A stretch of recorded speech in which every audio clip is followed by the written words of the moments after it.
সবাই প্রতি আমার অকুণ্ঠ শ্রদ্ধা অপরিসীম কৃতজ্ঞতা জানাচ্ছি আজকের উপস্থিতির জন্য।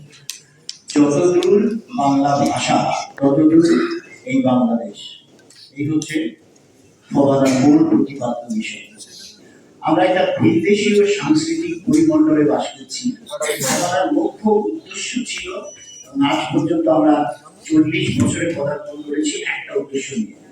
আমাদের প্রজন্ম যারা একটা বিদেশীয় সাংস্কৃতিক পরিমণ্ডলে বেড়ে হচ্ছে, তাদের মাঝে শেকড়ের সাথে সম্পৃক্ততা তৈরি করা, তাদের মাঝে আমার কবিগুরু রবি ঠাকুর, নজরুল, আমার মহান মুক্তিযুদ্ধ থেকে শুরু করে আব্দুল করিম, হাসান রাজা সহ তাদের চিন্তা চেতনাকে, সংস্কৃতিকে এই নতুন প্রজন্মের কাছে প্রতিস্থাপন করা।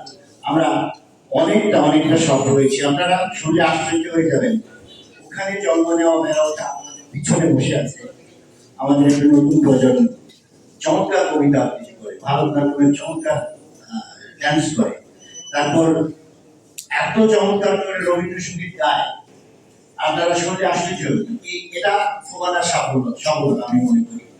এবং একটা সময় জাগতিক ভাবে আমরা হয়তো চলে যাব অন্য জগতে, তখন এই আমাদের এই বিভিন্ন মশালটাকে তাদের হাতে তুলে দিতে চাই। এটাই হচ্ছে আমাদের মুখ্য উদ্দেশ্য।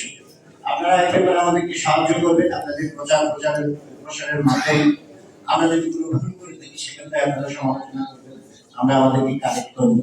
আপনাদেরকে আবার অসংখ্য ধন্যবাদ। আপনারা ভালো থাকুন, সুস্থ থাকুন।